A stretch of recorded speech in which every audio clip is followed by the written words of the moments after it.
Pemulihan ekonomi negara di dunia pasca hantaman pandemi COVID-19 tampak beragam. Ada yang melesat bak roket namun juga tidak sedikit yang terseok-seok. Apalagi situasi perekonomian dunia saat ini semakin memburuk. Selain pandemi COVID-19 yang masih menyisakan memar, perang Rusia dan Ukraina hingga pengetatan moneter oleh negara maju dan berkembang.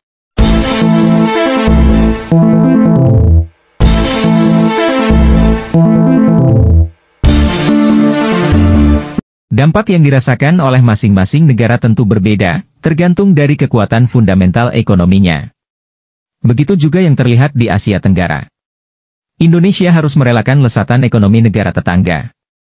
Berdasarkan data yang dihimpun CNBC Indonesia, Kamis, Vietnam berada di urutan pertama. Ekonomi Vietnam pada kuartal 2 2022 tumbuh 7,72% year-on-year didukung oleh ekspor yang kuat. Laju ekonomi Vietnam lebih cepat dibandingkan kuartal sebelumnya yakni 5,05% year-on-year dan jadi paling solid sejak 2011. Laju pertumbuhan ekonomi Filipina jadi yang tercepat kedua di kawasan Asia Tenggara, setelah Vietnam. Filipina mencatatkan pertumbuhan ekonomi sebesar 7,4% year-on-year pada kuartal 2 2022. Pencapaian ini melambat dibandingkan kuartal I 2022 sebesar 8,15% year-on-year. Bahkan terendah dalam 3 kuartal terakhir. Sementara Indonesia berada di urutan ketiga soal laju pertumbuhan ekonomi yang diukur dengan produk domestik bruto, PDB, tersebut. Sang Garuda berhasil mencapai pertumbuhan 5,44% year-on-year pada kuartal 2 2022, lebih baik dari kuartal sebelumnya sebesar 5,01% year-on-year. Setelah Indonesia ada Singapura yang pertumbuhan ekonomi sebesar 4,8% year-on-year pada kuartal 2 2022, naik dari 4% year-on-year pada kuartal I 2022. Dalam 2 hari mendatang, giliran Malaysia akan mengumumkan pertumbuhan ekonominya pada kuartal 2 2022. Menurut konsensus Reuters, ekonomi negeri jiran diprediksi akan tumbuh 6,7% year-on-year, melesat dari kuartal sebelumnya 5% year-on-year. Jika proyeksi ini terjadi, maka posisi Indonesia harus turun ke posisi keempat dan digantikan oleh Malaysia. Kedepan, pertumbuhan ekonomi di Asia Tenggara diperkirakan akan tetap tinggi. Asian Development Bank, ADB, merevisi pertumbuhan ekonomi 6 negara di Asia Tenggara dari 4,9% menjadi 5% pada 2022. ADB mengatakan bahwa peningkatan ekonomi Asia Tenggara akan didukung oleh meningkatnya permintaan domestik dari pelonggaran pembatasan mobilitas. Pertumbuhan ekonomi Indonesia diprediksi sebesar 5,2% year-on-year, naik dari perkiraan awal sebesar 5% year-on-year.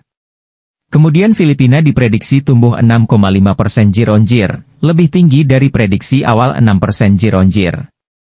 Namun, ekonomi Malaysia dan Thailand diperkirakan melambat dari prediksi sebelumnya. Malaysia di 5,8% year-on-year dari 6% year-on-year. Kemudian Thailand tumbuh 2,9% year-on-year dari perkiraan sebelumnya 3% year-on-year. Hanya Vietnam yang perkiraan ekonominya tetap stabil di 6,5% year-on-year. Vietnam berada pada urutan pertama di kawasan Asia Tenggara. Ekonomi Vietnam pada kuartal 2 2022 tumbuh 7,72% year-on-year. Laju ekonomi Vietnam lebih cepat dibandingkan kuartal sebelumnya yakni 5,05% year-on-year dan jadi paling solid sejak 2011. Vietnam, yang merupakan pusat manufaktur regional, mulai mencabut pembatasan virus COVID-19 pada akhir tahun lalu, memungkinkan pabrik untuk melanjutkan operasi penuh. Ekspor pada periode Januari-Juni naik 17,3% dari tahun sebelumnya menjadi 185,94 miliar AS$, sedangkan produksi industri meningkat 8,7%. Indeks harga konsumen, IHK, per Juni di Vietnam melesat 3,37% dari tahun sebelumnya, dipicu oleh kenaikan biaya makanan dan energi. Sementara itu, biaya transportasi naik 21,4% dari tahun sebelumnya. Filipina. Laju pertumbuhan ekonomi Filipina jadi yang tercepat kedua di kawasan Asia Tenggara, setelah Vietnam. Filipina mencatatkan pertumbuhan ekonomi sebesar 7,4% year-on-year pada kuartal 2 2022. Pencapaian ini melambat dibandingkan kuartal I 2022 sebesar 8,15% year-on-year. Bahkan terendah dalam 3 kuartal terakhir. Pencapaian pertumbuhan ekonomi 7,4% juga jauh di bawah ekspektasi pasar. Konsensus yang dihimpun Reuters memperkirakan ekonomi Filipina tumbuh 8,6%. Masih tingginya ekonomi Filipina ditopang oleh peningkatan investasi dan belanja pemerintah. Sementara konsumsi rumah tangga cenderung melemah dari yang sudah diperkirakan. Ekonomi kita cukup baik. Kita masih bisa menghadapi kenaikan suku bunga acuan lebih lanjut, kata Arsenio Balisacan, Menteri Perencanaan Pembangunan Filipina seperti dikutip dari Reuters. Untuk tahun ini, lanjut Arsenio, pemerintahan Presiden Ferdinand Marcos Jr. menargetkan pertumbuhan ekonomi di kisaran 6,5 hingga 7,5%. Sebagai informasi, Bank Sentral Filipina, BSP, sudah menaikkan suku bunga acuan sebanyak 125 basis poin, BPS, sepanjang 2022.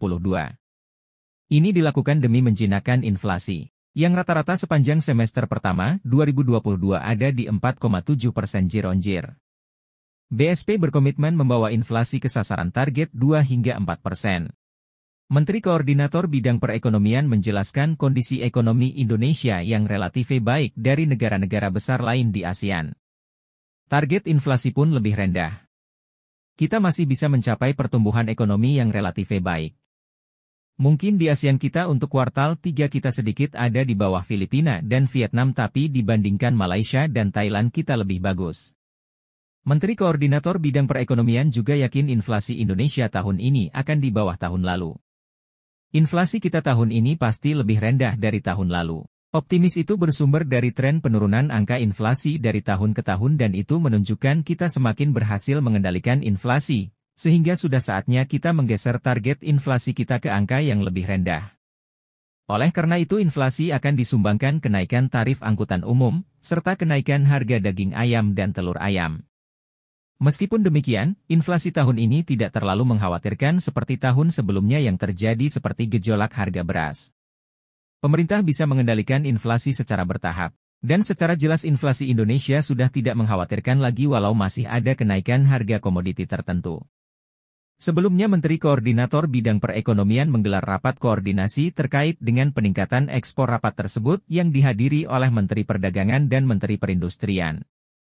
Menteri Perdagangan menyebutkan bahwa hasil rapat yang dipimpin oleh Menteri Koordinator Bidang Perekonomian telah menghasilkan beberapa bahasan mengenai upaya dalam meningkatkan ekspor. Salah satunya adalah meninjau kembali beberapa sektor-sektor yang memerlukan penanganan khusus untuk didorong ekspornya.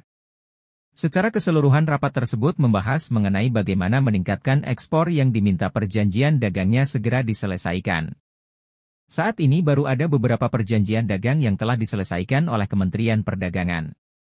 Salah satunya, melalui Perjanjian Kerjasama Indonesia-EFTA Comprehensive Economic Partnership Agreement, AICEPA. Namun masih ada beberapa perjanjian dagang yang mesti diselesaikan dalam waktu dekat. Pemerintah akan speed up berbagai perjanjian yang lain yang on the pipeline. EFTA sudah, Australia tinggal tanda tangan, Chili sudah. Yang on the pipeline itu Mozambikue, Tunisia, Maroko, EU dan RCEP. Dua besar yang terakhir ini tidak mudah tapi pemerintah harus segera selesaikan.